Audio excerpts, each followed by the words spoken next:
Good morning বন্ধুরা, অনেক দিন পর বান্ধবীর সাথে দেখা হলো।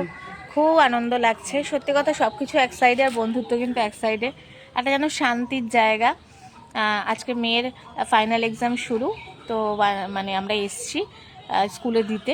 তো ওখানে বসে কি করব, দুজনে মিলে আবারও ঘুরতে বেরিয়ে পড়েছি, চলে এসেছি মঙ্গল পাণ্ডে। তো এখন আমরা ভেতরে ঢুকবো, দুজনে মিলে গল্প করব।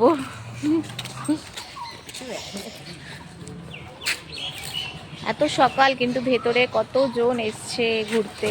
আসলে সব স্কুলে আসে, তো স্কুল পারপাস সব মঙ্গল পাণ্ডে ঘাটে আসে, অনেকে গঙ্গা জল নিতে আসে, স্নান করতে আসে।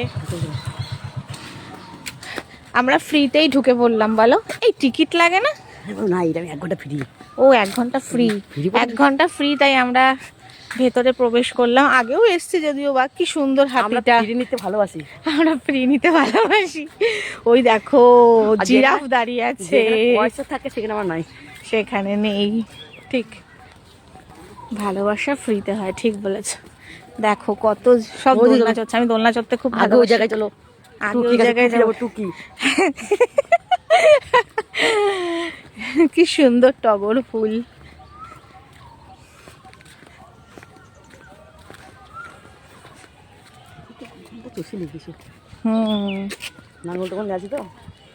অনেকদিন পর এসছিলাম বাইরে, বাইরে ঘুরে চলে গেছিলাম, আর ওই গঙ্গার জল নিয়ে ভেতরটায় ঢুকিনি। তো আজকে ভেতরেই ঢুকলাম। পার্কটার বেশ সুন্দর, ভালো লাগছে।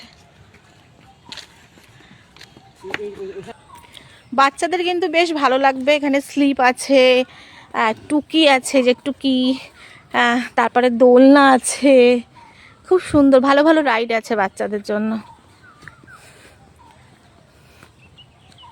তো বন্ধুরা, এখন আমরা একটু দুজনে মিলে গল্প করব, আমরা টুকি খেলবো, ওখানে দোলনা চড়বো। তো ভিডিওটা এখানেই শেষ করছি। আপনাদেরকে একটু ছোটোর মধ্যে পার্কটা দেখিয়ে দিলাম। অবশ্যই আপনারা কিন্তু ব্যারাকপুরে আসলে মঙ্গল পাণ্ডে ঘাট থেকে ঘুরে যাবেন, খুব ভালো লাগবে। দেখে যাবেন। আমি তো এখানে থাকি না, না না, এখানে রেখে দেবো, আমাকে রেখে দেবে বলছে এখানে। তো টাটা।